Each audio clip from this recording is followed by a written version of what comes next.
नमस्कार। Popcorn trip के कौसानी पर बने वीडियो को देखने के लिए तैयार हो जाइए। कौसानी में हर उम्र और रुचि रखने वाले यात्रियों के लिए कुछ न कुछ खास जरूर है।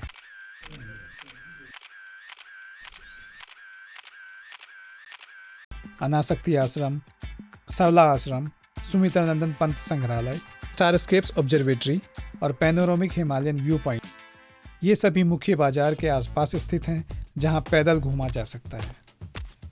पीनाट ट्रैक, रुद्रधारी वाटरफॉल, सोमेश्वर घाटी, टी गार्डन, अनामय आश्रम, सॉल्ट फैक्ट्री, बैजनाथ मंदिर समूह, बैजनाथ बैराज व झील, कोट भ्रामरी मंदिर, ये सभी कौसानी के आसपास कुछ ही किलोमीटर की दूरी पर स्थित प्रमुख आकर्षण हैं। इन सभी स्थानों को इस वीडियो में आगे देखेंगे।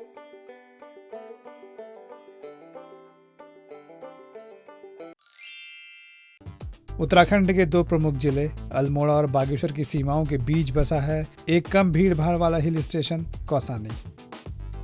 कौसानी के निकटतम रेलवे स्टेशन काठगोदाम, निकटतम हवाई अड्डा पंतनगर, निकटतम हेलीपैड बैजनाथ के समीप मेला डुंगरी।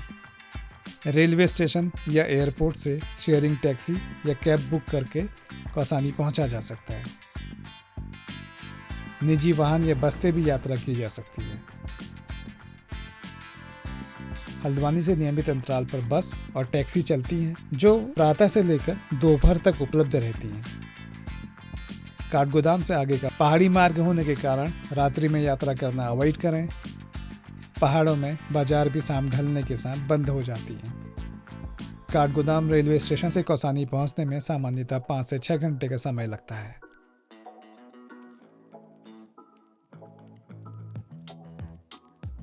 स्क्रीन में कौसानी पहुंचने के लिए अलग अलग मार्ग दर्शाए हैं।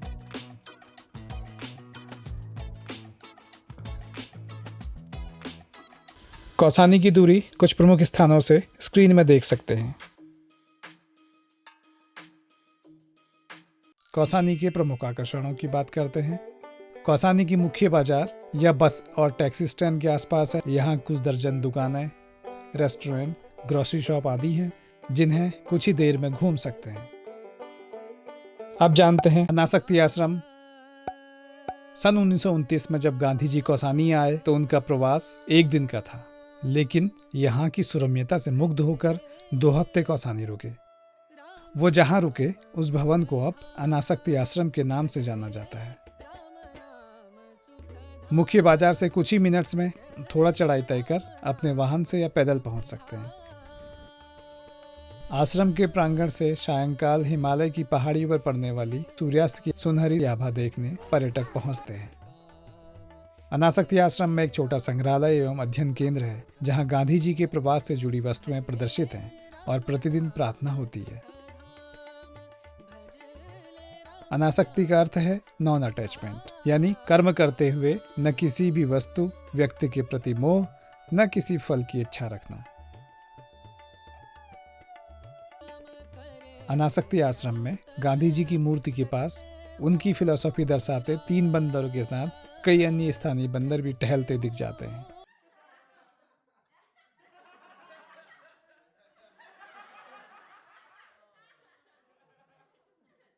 आश्रम में कुछ निश्चित शुल्क पर अतिथियों को ठहरने के लिए कमरे भी हैं। स्टारस्केप्स ऑब्जर्वेटरी, जो अनासक्ति आश्रम से कुछ ही दूरी पर स्थित है। कौसानी में दिन जितने खूबसूरत हैं, रातें उतनी ही रोमांचक। यहाँ की स्टारस्केप्स ऑब्जर्वेटरी में टेलीस्कोप से चांद, ग्रहों और अनगिनत तारों को बेहद करीब से देख सकते हैं। यह ऑब्जर्वेटरी अनासक्ति आश्रम को जाते तिराहे पर है। यहाँ से कुछ ही दूरी पर सुमित्रानंदन पंत संग्रहालय। कौसानी की मुख्य बाजार से कुछ सीढ़ियां चढ़ पहुंच सकते हैं। यह भवन है 20 मई सन 1900 में जन्मे प्रसिद्ध छायावादी कवि सुमित्रानंदन पंत जी का जन्म स्थान, जो अब म्यूजियम के रूप में संरक्षित है, जहां पंत जी की स्मृतियां सही जी हैं। कई वर्षों से इसकी देखरेख कर रहे कांडपाल जी से इसकी जानकारी लेते हैं। मेरा नाम कौस्तुभानंद कांडपाल है। मैं यहाँ पर 2008 से हूँ। हिंदी छायावाद के महाकवि सुमित्रानंदन पंत जी की जन्मस्थली है यहाँ पर उनका कुछ सामान जो पड़ा है, ये उनकी टेबल चेयर और पंत जी के वस्त्र है। पंत जी को जो सम्मान मिला, ये पंत जी का यूज किया हुआ अटिथि चादर शॉल और ये पंत जी की खटिया। पंत जी साधारण व्यक्तित्व में रहते थे। उन्होंने इसी खटिया से किसी मेहमान के आने पर इसको ही चेयर बनाते थे। ऊपर पंत जी का चश्मा, पंत जी की अलमारी। डॉक्टर हरिवंश राय बच्चन जी, भगवती चरण वर्मा जी, पंत जी, ये पूरे कवि समुदाय के साथ है पंत जी। ये फोटो प्रयागराज का है। हमारे पहले राष्ट्रपति डॉक्टर राजेंद्र प्रसाद जी, पंत जी। प्रधानमंत्री इंदिरा जी के साथ पंत जी। युवावस्था में पंत जी। बच्चन परिवार के साथ पंत जी। अमिताभ बच्चन, उनकी माँ तेजी बच्चन, पंत जी। अमिताभ के पिता डॉक्टर हरिवंश राय बच्चन, अमिताभ के भाई अजिताभ बच्चन। अमिताभ का नाम पंत जी ने ही अमिताभ दिया था। इनकलाब श्रीवास्तव था। अच्छा, इनकलाब श्रीवास्तव। भगवती चरण वर्मा जी, सुमित्रा नंदन पंत, महाकवयित्री महादेवी वर्मा के साथ पंत जी। ये पंत जी का चेक वाला कोट सामने टंगा है, ये उन्होंने पहना है। पंत जी ने शादी नहीं की थी। ये इनकी बहन शांता है। ये दत्तक पुत्री सुमिता जोशी। सुमित्रा नंदन पंत जी के पिताजी पंडित गंगाधर पंत, ये ब्रिटिश शासनकाल में चाय फैक्ट्री के मैनेजर थी। ये घर इनको ब्रिटिश सरकार का दिया घर था। इनका पैतृक घर यहाँ से 40 किलोमीटर दूर शिवनराकोट गांव था।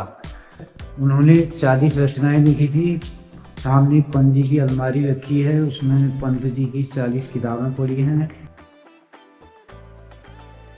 बाकी और बुक्स जो हैं पंत जी का कलेक्शन है।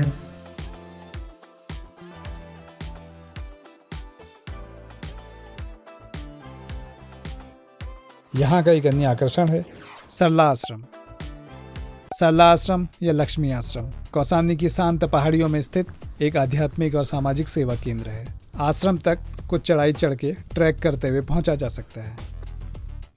आश्रम की स्थापना प्रसिद्ध गांधीवादी समाज सेविका सरला बहन कैथरीन हिलीमन ने की थी।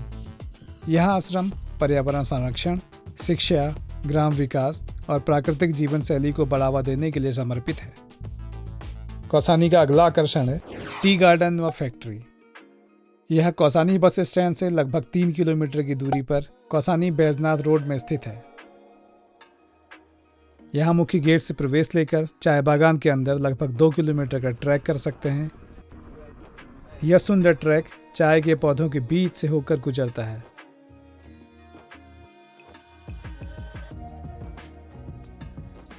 ट्रैकिंग रूट में चढ़ाई भी है, इसलिए अपनी क्षमता के अनुसार ट्रैकिंग करना चुन सकते हैं। चाय बागान के अंदर का वातावरण एक अलग ही दुनिया में होने का अनुभव देता है। कौसानी चाय बागान से नंदा देवी, त्रिशूल और पंचाचूली जैसे हिमालयी शिखरों का विहंगम दृश्य दिखाई देता है। यह स्थान पक्षी प्रेमियों के लिए भी आदर्श है, जहां विभिन्न प्रकार के हिमालयी पक्षी देखे जा सकते हैं। इसके अलावा आसपास के जंगलों में ओक, देवदार और बुरांस के वृक्ष हैं, जो बसंत ऋतु में रंग बिरंगे फूलों से ढक जाते हैं। अगला आकर्षण है कौसानी सॉल्ट फैक्ट्री। कौसानी और टी गार्डन के बीच में कौसानी की सॉल्ट फैक्ट्री और लोकल प्रोडक्ट्स की हाट भी है। मैं मोहन कांडपाल कौसानी सॉल्ट फैक्ट्री को मैनेज करता हूँ। उधर मफलर बन रहा है। यहाँ के लोकल ऊन को हम कटवा रहे हैं, जो मुंसारी से या उत्तरकाशी से इस बेल्ट से जो ऊन खरीदते हैं हम लोग, उस ऊन को हम लोग कटवाने के बाद इसको यहाँ पे बनाते हैं और इसके बने हुए उत्पाद काफ़ी लोग इसको पसंद करते हैं। यहाँ सॉल, मफलर आदि पारंपरिक तरीके से बनते हुए देख सकते हैं और खरीद भी सकते हैं। कौसानी के आसपास कई रोचक स्थल और करने के लिए कई गतिविधियां हैं, जो इसे एक परिपूर्ण पर्यटन गंतव्य बनाती हैं। कौसानी का अगला आकर्षण है पीनाट ट्रैक। पीनाथ अथवा पिनाकेश्वर मंदिर ट्रैक कौसानी से लगभग 10 किलोमीटर दूर कांटली गांव से पीनाथ मंदिर के लिए घने जंगल और चट्टानों के बीच से चढ़ाई लिए हुए लगभग 5 किलोमीटर की ट्रैकिंग कर 2750 मीटर की ऊंचाई पर स्थित इस मंदिर तक पहुंचा जा सकता है। पीनाट ट्रैक पर dedicated video popcorn trip channel में भी देख सकते हैं, जिसका लिंक कमेंट में है। कांटली गांव में ही एक और पर्यटक आकर्षण है रुद्रधारी जलप्रपात और मंदिर। कांटली गांव से लगभग 2 किलोमीटर दूर घने जंगलों के बीच रुद्रधारी जलप्रपात स्थित है। यह एक प्राकृतिक झरना है। रुद्रधारी जलप्रपात का रास्ता घने वन और पहाड़ी नदी नालों के बीच से होकर गुजरता है, जो अपने आप में एक रोमांचक अनुभव है। ट्रैकिंग करते समय ट्रैकिंग शूज पहने और पानी की बोतल साथ रखें। झरने के पास प्राकृतिक चट्टानों से बनी प्राचीन गुफाएं हैं। स्थानीय मान्यताओं के अनुसार इन गुफाओं का संबंध भगवान शिव, रुद्र और भगवान विष्णु, हरि से है। इसलिए इस स्थान को रुद्रधारी कहा जाता है, यानी जहां रुद्र और हरि दोनों विराजमान हैं। झरने के पास रुद्रधारी महादेव का एक मंदिर भी है। यह मंदिर एक गुफा के भीतर बना है, जहां शिव और विष्णु की संयुक्त उपासना होती है। हरे पेड़ों की छाया में झरने की कलकल ध्वनि के बीच यह मंदिर आध्यात्म और प्रकृति का अद्भुत संगम प्रस्तुत करता है।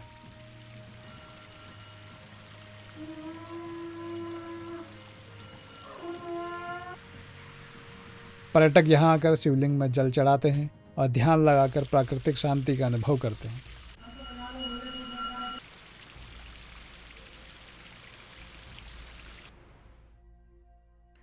मॉनसून जुलाई अगस्त के दौरान रुद्रधारी वाटरफॉल अपने पूरे वेग में होता है।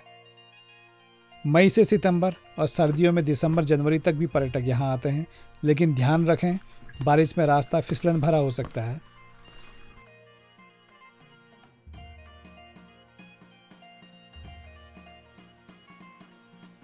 घने जंगल, दुर्लभ पक्षी, तितलियां और पहाड़ी जैव विविधता यहाँ भरपूर है। प्रकृति प्रेमी और फोटोग्राफर्स के लिए रुद्रधारी वाटरफॉल एक आदर्श स्थान है।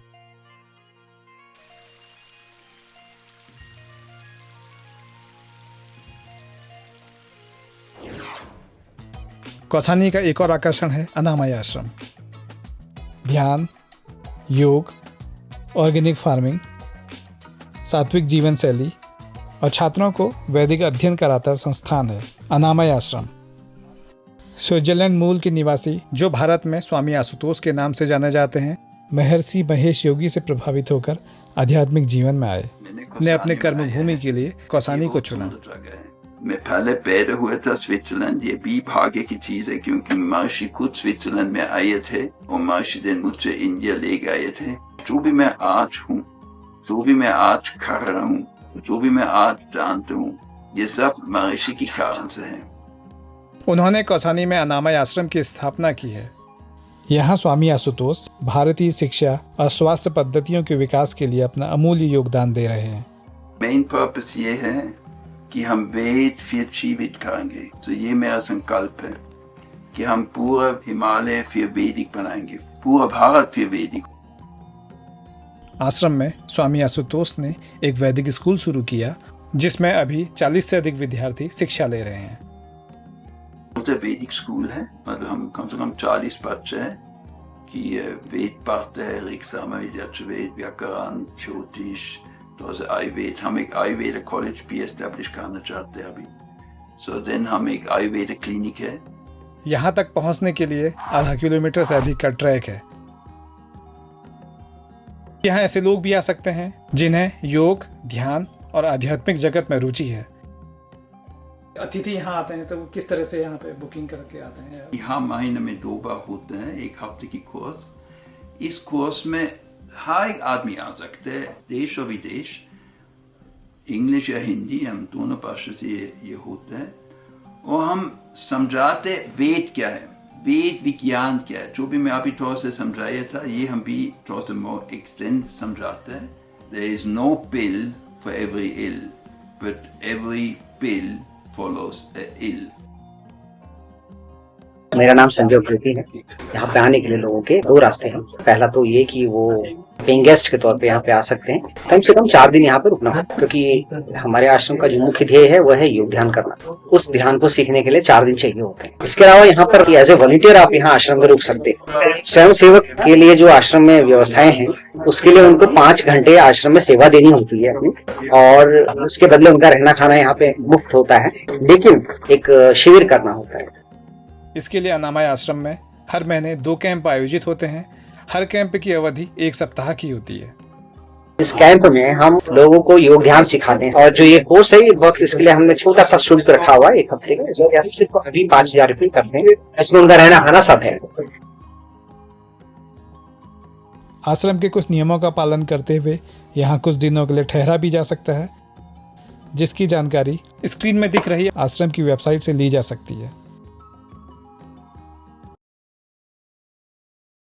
अगला आकर्षण है बैजनाथ मंदिर। कौसानी से बैजनाथ की दूरी 17 किलोमीटर है। कौसानी से बैजनाथ आते हुए मार्ग में गरुड़ की मार्केट,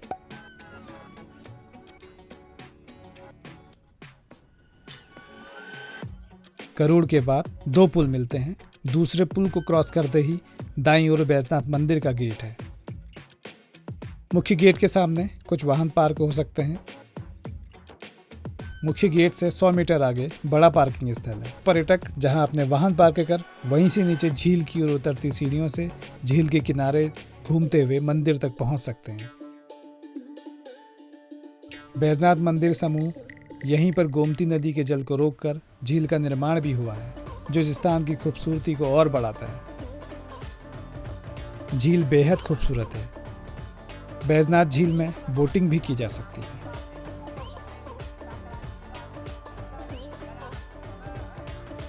झील में मछलियां बहुतायत में हैं और मछलियां पकड़ने पर प्रतिबंध है, लेकिन पक्षियों के लिए ऐसी कोई बंदिश नहीं। सुबह शाम की रोशनी में झील पर आसपास की पहाड़ियों और पेड़ों का रिफ्लेक्शन इसे अत्यंत मनमोहक बनाता है।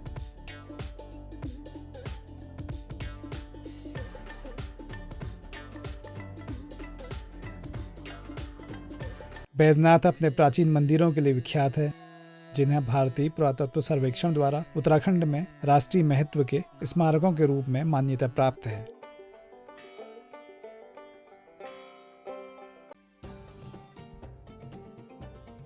मंदिर के मुख्य द्वार की ओर चलें।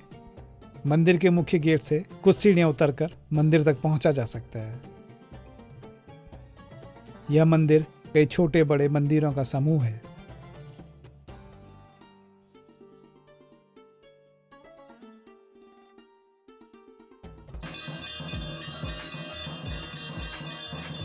कत्यूरी राजाओं के काल में बने कई मंदिर इसी शैली के और इसी तरह एक दिन में बने हैं।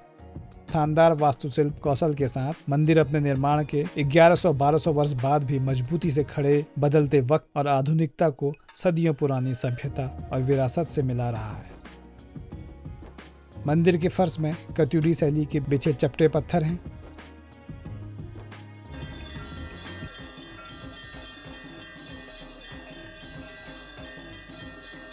बैजनाथ मंदिर के पास तिराहे से एक सड़क ग्वालदम को और दूसरी बागेश्वर को जाती है। बैजनाथ मंदिर दर्शन के बाद कम से कम 3 से 4 घंटे का समय हो तो ग्वालदम या फिर बागेश्वर घूम कर आ सकते हैं। कोट भ्रामरी मंदिर प्रसिद्ध तीर्थ स्थल बैजनाथ से 3 किलोमीटर बैजनाथ ग्वालदम रोड में डंगोली के समीप एक सुंदर सी पहाड़ी पर स्थित है। मुख्य द्वार से पूर्व प्रसाद एवं जलपान हेतु कुछ दुकानें हैं और सड़क के किनारे वाहनों के लिए पार्किंग। मंदिर के मुख्य द्वार से कुछ सीढ़ियां चढ़ मंदिर पहुंचा जा सकता है। आसपास के क्षेत्र में मंदिर के लिए विशेष मान्यता है। कोट भ्रामरी मां पर आस्था रखने वाले किसी भी कार्य को आरंभ करने से पूर्व अथवा किसी भी उपलब्धि पर मां का आशीर्वाद लेने जरूर आते हैं। मंदिर में नवरात्रि में प्रतिवर्ष मेला लगता है। यह मेला प्रायः 3 दिन तक चलता है, जिसमें आसपास के गांवों के अतिरिक्त दूर से भी आने वाले लाखों श्रद्धालु यहां पहुंचते हैं मंदिर से चारों ओर दिखने वाले घाटी के दृश्य और हिम श्रृंखलाएं यहाँ आने वाले लोगों को मंत्रमुग्ध कर देती हैं। क्या करें, कौसानी में हिमालय की बर्फीली चोटियों पर सूर्योदय देखना एक अविस्मरणीय अनुभव होता है।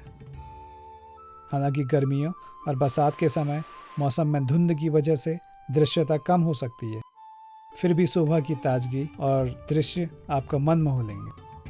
फोटोग्राफी और वीडियोग्राफी, यहाँ के टी गार्डन, रंग बिरंगे पक्षी और हरियाली आपको और आपके कैमरे को बेहद पसंद आएंगे।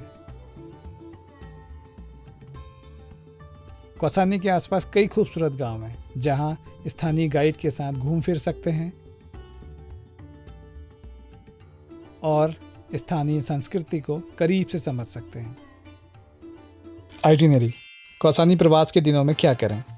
एक दिन कौसानी से रुद्रधारी और साथ में पिनात का ट्रैक किया जा सकता है। एक दिन कौसानी में चाय बागान, सॉल्ट फैक्ट्री, बैजनाथ मंदिर व झील, कोट भ्रामरी मंदिर आदि देखे जा सकते हैं। ये सभी एक ही डायरेक्शन में हैं। कौसानी में एक दिन यहाँ के स्थानीय आकर्षण जैसे अनाशक्ति आश्रम, सुमितानंद पंत गैलरी, अनामाय आश्रम, सरला आश्रम आदि विजिट किए जा सकते हैं। और कौसानी में अगर लंबा समय व्यतीत करना हो तो यहाँ का शांत, स्वच्छ और स्वास्थ्यवर्धक आबोहवा आपको इस जगह से प्रेम करने के लिए विवश कर देगी। ट्रैकिंग, नज़दीकी गांवों और घने जंगलों में ट्रैकिंग का आनंद ले सकते हैं। यहाँ की ताजी हवा और प्राकृतिक खूबसूरती तरोताजा कर देती है। Various seasons and weather, Kausani हर मौसम में घूमने की एक बेहतरीन जगह है।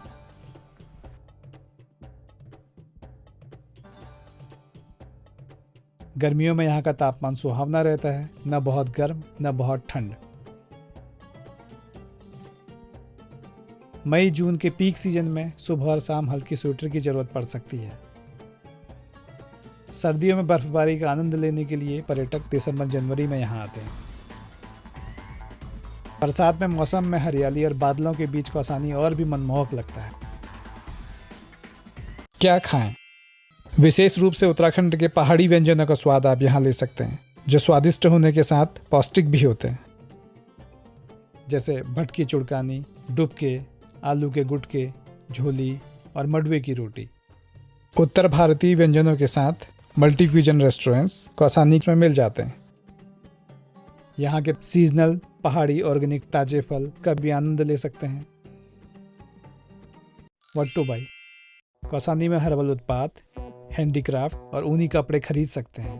कौसानी टी स्टेट की खास चाय भी पर्यटक यहाँ से ले जाते हैं। इसके अलावा ऊनी शॉल, टोपी, लोकल हैंडीक्राफ्ट जैसी चीज़ें भी खरीदारी का विकल्प हैं। ये सब कुछ स्थानीय बाजारों और छोटी दुकानों में उपलब्ध है। कहाँ रुकें? कौसानी में रुकने के लिए कई होटल्स, रिजॉर्ट्स, होम स्टे और गेस्ट हाउस हैं।